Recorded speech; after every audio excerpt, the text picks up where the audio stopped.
அன்பு மாணவ செல்வங்களே, ஜிவி கெமிஸ்ட்ரி சேனலுக்கு உங்களை வரவேற்பது உங்கள் வெங்கடேசன். இந்த வீடியோவில் நம்ம என்ன பார்க்க போகிறோம்னா, பி பிளாக் எலமெண்ட்ஸில் இனட் பேர் எஃபெக்டை பற்றி டீட்டெயில்டாக பார்க்க போகிறோம். இதான் நம்ம சேனலை ஃபஸ்ட் டைம் பார்க்குறவங்களா இருந்தால் நம்ம சேனலை சப்ஸ்கிரைப் பண்ணிடுங்க. கூடவே பக்கத்தில் இருக்க பெல் ஐக்கான் அழுத்தி ஆல் அப்படிங்கிற நோட்டிஃபிகேஷன் கொடுங்க. அப்போ தான் நம்மளுடைய அப்டேஷன் எல்லாமே உங்களுக்கு நோட்டிஃபிகேஷனில் வரும். வாங்க பார்க்கலாம். இது குரூப் 13லேருந்து குரூப் 18 வரையிலும் இருக்கக்கூடிய எலமெண்ட்ஸ்க்கு பேர் பி பிளாக் எலமெண்ட்ஸ் அப்படின்னு நமக்கு தெரியும். இதில் எல்லா எலமெண்ட்ஸுமே இந்த இனட் பேர் எஃபெக்டை காமிக்குமா அப்படின்னா காமிக்காது. அப்போ எந்தெந்த குரூப் எலமெண்ட் மட்டும் இனட் பேர் எஃபெக்டை காமிக்கும்னா, குரூப் 13லேருந்து குரூப் 16 வரையிலும் இருக்கக்கூடிய குரூப் எலமெண்ட்ஸ் மட்டும்தான் இந்த இனட் பேர் எஃபெக்டை காமிக்கும். 17th குரூப் எலமெண்ட்ஸும் 18th குரூப் எலமெண்ட்ஸும் இனட் பேர் எஃபெக்டை காமிக்காது. Inert pair effect is shown only by the heavier post-transition metals. இப்போ inert pair effect எது மட்டும் காமிக்கும்னா, heavier post-transition metals மட்டும்தான் இந்த inert pair effect காமிக்கும். எதெல்லாம் heavier post-transition metals வாங்க பார்க்கலாம். இது periodic table. இதில் லெஃப்ட் சைடில் இருக்கிறதுக்கு பேர் S block எலமெண்ட்னு சொல்லுவோம். இடையில் இருக்கிறதுக்கு பேர் டி பிளாக் எலமெண்ட்ஸ்னு சொல்லுவோம். ரைட் ஹேண்ட் சைட் கார்னரில் இருக்கிறது பி பிளாக் எலமெண்ட்ஸ்னு சொல்லுவோம். இந்த பி பிளாக் எலமெண்ட்ஸில் 13th குரூப்லேருந்து 16th குரூப் வரையிலும் மட்டும்தான் இனட் பேர் எஃபெக்டை காமிக்கும்னு நம்ம சொன்னோம். 17th அண்டு 18th குரூப் வந்து இனட் பேர் எஃபெக்டை காமிக்காது. இந்த டி பிளாக் எலமெண்ட்டுக்கு பேர் டிரான்சிஷன் எலமெண்ட்டுன்னு சொல்லலாம். இதில் இருக்கிறது மோஸ்ட்லி எல்லாமே வந்து மெட்டல்ஸ் தான். அதனால் இது எப்படி சொல்லலாம்னா டிரான்சிஷன் மெட்டல்ஸ்னு சொல்லலாம். போஸ்ட் டிரான்சிஷன் மெட்டல்ஸ்னால் என்னென்னா, இந்த டி பிளாக் எலமெண்ட்டுக்கு அடுத்து வரக்கூடிய மெட்டலுக்கு பேர் post transition metal. Heavier post transition மெட்டல்னால் என்னென்னா, போஸ்ட் டிரான்சிஷன் மெட்டல்ஸில் எதுக்கு அட்டாமிக் நம்பர் அதிகமாக இருக்கோ அது ஹெவியர் போஸ்ட் டிரான்சிஷன் மெட்டல்ஸ்னு சொல்கிறோம். எப்படின்னு பார்ப்போம் பாருங்கள். இது டிரான்சிஷன் மெட்டல். டிரான்சிஷன் மெட்டலுக்கு அடுத்து வர்றது என்னது? Post transition metal. என்ன வந்திருக்கு? கேலியம், இண்டியம், தேலியம் இருக்குது. இதில் எது ஹெவியர் போஸ்ட் டிரான்சிஷன் மெட்டல் அப்படின்னா தேலியம். ஏன்னா அட்டாமிக் நம்பர் வந்து இதுக்கு அதிகம். அதனால் இதுக்கு என்னன்னு இதை எப்படி சொல்லலாம்னா ஹெவியர் போஸ்ட் டிரான்சிஷன் மெட்டல் அப்படின்னு சொல்லலாம். குரூப் 14ல் டின் அண்டு லெட் இது ரெண்டும் போஸ்ட் டிரான்சிஷன் மெட்டல். இதில் லெட் வந்து ஹெவியர் போஸ்ட் டிரான்சிஷன் மெட்டல்னு சொல்லலாம். அதே மாதிரி குரூப் 15ல் பிஸ்மத் வந்து ஹெவியர் போஸ்ட் டிரான்சிஷன் மெட்டல்ஸ்னு சொல்லலாம். இந்த ஹெவியர் போஸ்ட் டிரான்சிஷன் மெட்டல்ஸ் மட்டும்தான் இனட் பேர் எஃபெக்டை காமிக்கும். Generally alkali and alkaline earth metals have an oxidation state of +1 and +2 respectively, corresponding to the valence electron present in them. Alkali metals ஓட most common oxidation state வந்து +1. Alkaline earth மெட்டல்ஸோட most common oxidation state வந்து +2. எதை depend பண்ணி இது இருக்குன்னா valency எலக்ட்ரானை depend பண்ணி இருக்குது. எப்படின்னு பார்க்கலாம். இது அல்கலி மெட்டல்ஸ். இந்த அல்கலி மெட்டல்ஸில் நம்ம எக்ஸாம்பிள் வந்து லித்தியம் எடுத்துக்கிறோம். அட்டாமிக் நம்பர் வந்து 3. கான்ஃபிகரேஷன் எழுதுகிறப்ப 1s2 2s1ன்னு எழுதலாம். இதில் இந்த 2s1 s ஆர்பிட்டலில் இருக்கக்கூடிய இந்த ஒரு எலக்ட்ரான் தான் என்னன்னு சொல்கிறோம் நம்ம வேலன்சி எலக்ட்ரான். அப்போ s ஆர்பிட்டலில் என்ன இருக்குது? ஒரே ஒரு எலக்ட்ரான் இருக்குது. அதனால் அதனுடைய ஆக்சிடேஷன் ஸ்டேட் வந்து என்னென்னு சொல்கிறோம்? +1 அப்படின்னு சொல்லலாம். வேறு வகையை எப்படி சொல்லலாம்னா, இந்த லித்தியம் ஆட்டம் இந்த வேலன்சி எலக்ட்ரானை லூஸ் பண்ணி லித்தியம் அயானாக கன்வெர்ட் ஆகிடுது. எத்தனை எலக்ட்ரானை லூஸ் பண்ணியிருக்கு? ஒரே ஒரு எலக்ட்ரான். அதனால் இங்கே ஒரே ஒரு ப்ளஸ் போட்டிருக்கோம். இப்போ இங்கே என்ன நியூமரிக்கல் வேல்யூ இருக்குது? +1. அதனால் அதனுடைய ஆக்சிடேஷன் ஸ்டேட் என்னன்னு சொல்லலாம்? +1ன்னு சொல்லலாம். Another example sodium. Atomic number வந்து 11. Configuration 1s2 2s2 2p6 3s1 அப்படின்னு நம்ம எழுதலாம். இதில் இந்த 3s1 அப்படிங்கிறது என்னது? Valency shell. இதில் இருக்கக்கூடியது எலக்ட்ரான் தான் வேலன்சி எலக்ட்ரான். அப்போ வேலன்சி எலக்ட்ரான் எத்தனை இருக்குது பாருங்கள்? ஒன்றே ஒன்று இருக்குது. அதனால் இதுதான் +1ங்கிறது என்னுடைய மோஸ்ட் ஸ்டேபிள் ஆக்சிடேஷன் ஸ்டேட்டுன்னு சொல்லலாம். வேறு வகையாக சொல்லணும்னா, இந்த சோடியம் ஆட்டம் இந்த வேலன்சி எலக்ட்ரானை லூஸ் பண்ணி சோடியம் அயானாக கன்வெர்ட் ஆகிடுது. எத்தனை எலக்ட்ரானை லூஸ் பண்ணியிருக்கு? ஒரே ஒரு எலக்ட்ரானை லூஸ் பண்ணியிருக்கு. அதனால் அதனுடைய ஆக்சிடேஷன் ஸ்டேட் என்னன்னு சொல்கிறோம்? +1 அப்படின்னு சொல்கிறோம். இது இல்லாமல் வேலன்சி ஷெல்லில் இருக்கக்கூடிய எலக்ட்ரானை நம்ம வச்சு நம்ம என்ன சொல்லலாம்? அதனுடைய ஆக்சிடேஷன் ஸ்டேட்டை சொல்லலாம். நெக்ஸ்ட்டு alkaline earth metal எடுத்துக்கிறோம். இதில் நம்ம எக்ஸாம்பிள் வந்து பெரிலியம் எடுத்துக்கிறோம். அட்டாமிக் நம்பர் வந்து 4. கான்ஃபிகரேஷன் 1s2 2s2 அப்படின்னு எழுதலாம். இதில் எது வேலன்ஸ் எலக்ட்ரான்? இந்த s ஆர்பிட்டலில் இருக்கிறது தான் என்னது வேலன்ஸ் எலக்ட்ரான். இப்போ இதில் 2 எலக்ட்ரான் இருக்கிறதுனால இதனுடைய ஆக்சிடேஷன் ஸ்டேட் என்னன்னு சொல்லலாம்? +2 அப்படின்னு சொல்லலாம்.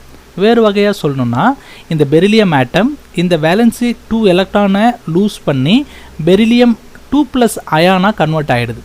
அப்போ எத்தனை எலக்ட்ரான் லூஸ் பண்ணியிருக்கு? 2 எலக்ட்ரானை லூஸ் பண்ணியிருக்கு. அதனால் இங்கே என்ன போட்டிருக்கோம்? 2+ போட்டிருக்கோம். அப்போ இதனுடைய மோஸ்ட் ஸ்டேபிள் ஆக்சிடேஷன் ஸ்டேட் வந்து என்னது? +2. Another example magnesium atomic number வந்து 12. கான்ஃபிகரேஷன் எழுதுகிறப்ப 1s2 2s2 2p6 3s2ன்னு எழுதலாம். இதில் இதுதான் வேலன்சி ஷெல்லுன்னு சொல்லுவோம். இது s ஆர்பிட்டல் எத்தனை இருக்குது பாருங்கள்? 2 எலக்ட்ரான் இருக்குது. அதனால் அதனுடைய ஆக்சிடேஷன் ஸ்டேட் என்னன்னு சொல்லலாம்? 2ன்னு சொல்லலாம். வேறு வகையாக என்ன சொல்லலாம்னா இந்த மெக்னீஷியம் இந்த வேலன்சி 2 எலக்ட்ரான்ஸை லூஸ் பண்ணி மெக்னீஷியம் 2+ அயானாக கன்வெர்ட் ஆகிடுது. எத்தனை எலக்ட்ரானை லூஸ் பண்ணியிருக்கு? 2 எலக்ட்ரானை லூஸ் பண்ணியிருக்கு. அதனால் அதனுடைய ஆக்சிடேஷன் ஸ்டேட் வந்து என்னென்னு சொல்லலாம்? +2 அப்படின்னு சொல்லலாம். இதை வந்து வேலன்சி ஷெல்லில் இருக்கக்கூடிய எலக்ட்ரானை வச்சு நம்ம என்ன பண்ணோம் சொன்னோம். இப்போ Similarly, the elements of the p block also show the oxidation states corresponding to the maximum number of valence electrons, that is group oxidation state. இப்போ அல்கலி அண்ட் அல்கலைன் எர்த் மெட்டல்ஸில் எப்படி ஆக்சிடேஷன் ஸ்டேட் இருந்துச்சோ அதே மாதிரி இந்த P black எலமெண்ட்ஸ்லையும் என்ன இருக்குது? Oxidation states இருக்குது. எதை டிபெண்ட் பண்ணியிருக்குன்னா maximum number of valence electrons. அப்போ maximum number of valence electrons நம்ம எப்படி சொல்கிறோம்? குரூப் ஆக்சிடேஷன் ஸ்டேட்னு சொல்கிறோம். இந்த குரூப் ஆக்சிடேஷன் ஸ்டேட்டை பற்றி நம்ம பி பிளாக் எலமெண்ட்டோட ஃபஸ்ட்டு வீடியோவில் ரொம்ப டீட்டெயில்டாக எக்ஸ்பிளைன் பண்ணியிருப்போம். அதை பார்த்தீங்கன்னா உங்களுக்கு ஈஸியாக அண்டர்ஸ்டாண்ட் ஆகும். In addition, they also show variable oxidation state. Variable oxidation stateனா என்னென்னா more than one oxidation state இருக்கும். ஒரு எலமெண்ட்டுக்கு more than one oxidation state இருக்கும். அதுக்கு பேர் தான் அது வேரியபிள் ஆக்சிடேஷன் ஸ்டேட். இதை நம்ம வந்து ஃபஸ்ட்டு வீடியோலேயே நம்ம தெளிவாக போட்டோம். குரூப் 13ஓட குரூப் ஆக்சிடேஷன் ஸ்டேட் வந்து 3. அது மட்டும் இல்லாமல் +1 அப்படிங்கிற ஆக்சிடேஷன் ஸ்டேட்டும் அதுக்கு இருக்குது. குரூப் 14ஓட குரூப் ஆக்சிடேஷன் ஸ்டேட் வந்து 4. அது மட்டும் இல்லாமல் 2+ -4 அப்படிங்கிற ஆக்சிடேஷன் ஸ்டேட்டும் இருக்குது. குரூப் 15ஓட குரூப் ஆக்சிடேஷன் ஸ்டேட் வந்து 5. அது மட்டும் இல்லாமல் +3 -3 அப்படிங்கிற ஆக்சிடேஷன் ஸ்டேட்டும் இருக்குது. குரூப் 16க்கு பார்த்தோம் அப்படின்னா குரூப் ஆக்சிடேஷன் ஸ்டேட் வந்து 6. அது மட்டும் இல்லாமல் +4 +2 -2 அப்படிங்கிற ஆக்சிடேஷன் ஸ்டேட்ஸும் இருக்குது அதுக்கு. குரூப் 17ஓட குரூப் ஆக்சிடேஷன் ஸ்டேட் வந்து 7. அது மட்டும் இல்லாமல் 3+ 5+ 1+ -1 அப்படிங்கிற ஆக்சிடேஷன் ஸ்டேட் இருக்கும். அப்போ இந்த குரூப் எலமெண்ட்டுக்கெலாம் பாருங்களேன், குரூப் ஆக்சிடேஷன் ஸ்டேட் இல்லாமல் நிறைய ஆக்சிடேஷன் ஸ்டேட் இருக்குது. இதுக்கு பேர் தான் என்னது வேரியபிள் ஆக்சிடேஷன் ஸ்டேட் அப்படின்னு நம்ம சொல்கிறோம். இது வந்து நம்ம ஃபஸ்ட்டு வீடியோவில் இருக்குது. அதை பார்த்தீங்கன்னா ஈஸியாக அண்டர்ஸ்டாண்ட் ஆகும். In case of heavier post-transition elements belonging to the group 13 to 16, the most stable oxidation state is 2 less than the group oxidation state and there is a reluctance to exhibit the group oxidation state அப்படின்னு ஒரு point இருக்குது. அதாவது heavier post transition எலமெண்ட்ஸ்னு என்னென்னு பார்த்துட்டோம். Group 13லேருந்து 16 வரையிலும் இருக்கக்கூடிய அந்த group heavier post transition elements அதனுடைய ஆக்சிடேஷன் ஸ்டேட் வந்து 2 less than the group oxidation state. Group oxidation ஸ்டேட்டை விட 2 ஆக்சிடேஷன் ஸ்டேட் வந்து கம்மியாக இருக்குது அப்படின்னு சொல்கிறாங்க. அண்ட் தெர் இஸ் எ ரெலக்டன்ஸ்னால் என்னென்னா unwilling to exhibit the group oxidation state. Group oxidation ஸ்டேட்டை அட்டைன் பண்ணுறதுக்கு அந்த ஹெவியர் போஸ்ட் டிரான்சிஷன் எலமெண்ட்ஸ்க்கு வில்லிங்னஸ் இல்லை. அதனால் இந்த 2 இது குறைஞ்சிருக்கு அப்படின்னு சொல்கிறாங்க. இதை அண்டர்ஸ்டாண்ட் பண்ணுறதுனா இதை பார்த்தா உங்களுக்கு ஈஸியாக அண்டர்ஸ்டாண்ட் ஆகும். நம்ம ஃபஸ்ட் எக்ஸாம்பிள் வந்து குரூப் 13 எடுத்துக்கிறோம். இதனுடைய காமன் ஆக்சிடேஷன் ஸ்டேட் வந்து +3. இதை தான் நம்ம என்னென்னு சொல்கிறோம்? குரூப் ஆக்சிடேஷன் ஸ்டேட்டுன்னு சொல்கிறோம். இப்போ அலுமினியத்தை எடுத்துக்கிட்டோம்னு வச்சுக்கோங்களேன். Aluminium 3+ is more stable then aluminium 1+. இதில் போஸ்ட் டிரான்சிஷன் மெட்டல்ஸ் என்னது? கேலியம், இண்டியம், தேலியம் தான். அதில் ஹெவியர் போஸ்ட் டிரான்சிஷன் எலமெண்ட் என்னது? தேலியம். அப்போ அலுமினியத்துலேருந்து நம்ம தேலியம் நோக்கி வரக்குள்ள இந்த தேலியம் தான் ஹெவியர் போஸ்ட் டிரான்சிஷன் மெட்டல். இதில் பார்த்தோம் அப்படின்னா thallium +1 is more stable then thallium 3+. இப்போ அலுமினியத்தில் எது ஸ்டேபிள்? Aluminium 3+ stable. இந்த ஹெவியர் போஸ்ட் டிரான்சிஷன் மெட்டலில் எது ஸ்டேபிள்? Thallium 1+ stable. இது ரெண்டுத்துக்கும் என்ன டிஃப்ரென்ஸ் இருக்குது பாருங்கள், 2+. நியூமரிக்கல் வேல்யூவில் 2 வந்து டிஃப்ரென்ஸாக இருக்குது. அதை தான் நம்ம இங்கே சொல்கிறோம். The most stable oxidation state is 2 less than the group oxidation state. இப்போ குரூப் 13க்கு குரூப் ஆக்சிடேஷன் ஸ்டேட் அப்படிங்கிறது என்னதுன்னா 3, அதிலிருந்து 2 கம்மியாக இருக்குது அப்படின்னு சொன்னோம். Let us consider 13th group elements. As we move from boron to heavier element, there is an increasing tendency to have +1 oxidation state rather than group oxidation state +3. இப்போ தான் நம்ம பார்த்தோம் இதை. இந்த 13th குரூப்போட குரூப் ஆக்சிடேஷன் ஸ்டேட் என்னது 3+. இதில் heavy transition post transition மெட்டல்ஸை நோக்கி நம்ம மூவ் ஆகிறப்ப எது மட்டும்தான் நமக்கு மோஸ்ட் ஸ்டேபிளாக இருக்கும்? +1 ஆக்சிடேஷன் ஸ்டேட் தான் அது மோர் stable when compared to the 3+ oxidation state. அதை தான் நம்ம என்னன்னு சொல்கிறோம்? குரூப் ஆக்சிடேஷன் ஸ்டேட்னு சொல்கிறோம். Aluminum 3 chloride is stable, whereas thallium 3 chloride is highly unstable and disproportionate to thallium 1 chloride and chlorine gas.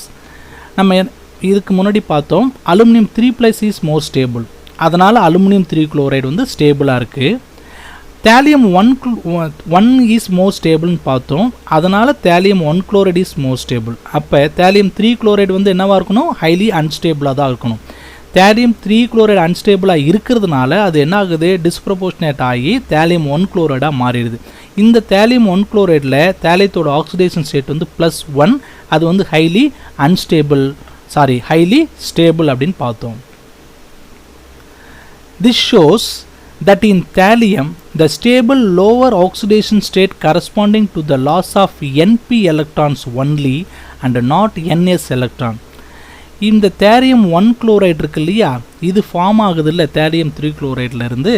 அப்போ இது எப்படி பாசிபிள்னா Np எலக்ட்ரான்ஸை மட்டும்தான் அது என்ன பண்ணணும்? லூஸ் பண்ணி ஃபார்ம் ஆகிருக்கணும்.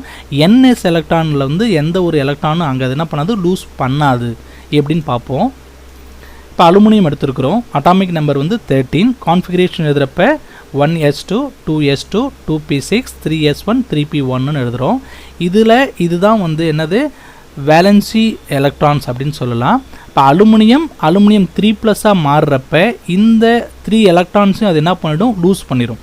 அப்போ எந்தெந்த ஆர்பிட்டல்லேருந்து லூஸ் பண்ணியிருக்கு பாருங்கள்? Np orbital and Ns orbital. இது ரெண்டுலேருந்தும் லூஸ் பண்ணி தான் அலுமினியம் 3+ஆக ஃபார்ம் ஆகிருக்கு. ஸோ அலுமினியம் 3+ங்கிறது மோர் ஸ்டேபிள். ஆனால் தேலியம் எடுத்துக்கிட்டோம்னா அட்டாமிக் நம்பர் வந்து 81. Configuration எழுதுகிறப்ப xenon 4f14 5d10 6s2 6p1ன்னு எழுதலாம். இந்த தேலியத்திலிருந்து தேலியம் ப்ளஸ் ஃபார்ம் ஆகிறப்ப இந்த Np ஆர்பிட்டலில் இருக்கக்கூடிய எலக்ட்ரான்ஸ் மட்டும்தான் லூஸ் பண்ணுதே தவிர Ns எலக்ட்ரானில் இருக்கக்கூடிய ஆர்பிட்டலில் இருக்கக்கூடிய எலக்ட்ரான்ஸை இது லூஸ் பண்ணலை. அப்போ தேலியத்திலிருந்து தேலியம் 1 குளோரைடு ஃபார்ம் ஆகிறப்ப Np எலக்ட்ரான்ஸ் மட்டும்தான் லூஸ் ஆகிருக்கு, Ns எலக்ட்ரான் வந்து லூஸ் ஆகலை. அதை தான் நம்ம இங்கே சொல்கிறோம். This shows that in thallium the stable lower oxidation state corresponding to the loss of Np electrons only and not Ns electron. அப்போ நம்ம என்ன பார்த்தோம்? Np எலக்ட்ரான்ஸ் மட்டும்தான் என்ன பண்ணியிருக்கு? தேலியம் லூஸ் பண்ணியிருக்கு. Ns எலக்ட்ரானை அது லூஸ் பண்ணலை.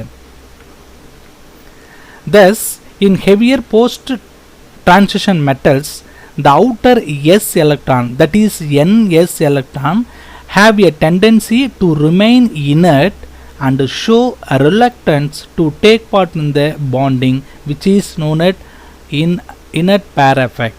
இது ஒரு important 2 mark question. heavier post transition metals னா என்னன்னு தெரியும் உங்களுக்கு. ஸோ heavier post transition metals-ல இந்த அவுட்டரில் இருக்கக்கூடிய Ns எலக்ட்ரான் வந்து எப்படி இருக்கணும்? Remain inert. ஸோ இனர்ட்னா என்னது? அன்வில்லிங்னஸ், மந்தத்தன்மை அப்படின்னு சொல்லலாம். And show reluctance to take part in the bonding.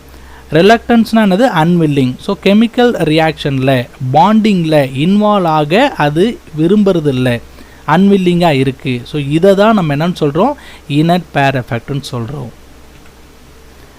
This effect is also observed in group 14, 15 and 16 in the periodic table. So இந்த வீடியோ உங்களுக்கு பிடிச்சிருந்தா லைக் பண்ணுங்கள், ஷேர் பண்ணுங்கள், கமெண்ட் பண்ணுங்கள். ரிமைனிங் நம்ம நெக்ஸ்ட் வீடியோவில் பார்க்கலாம்.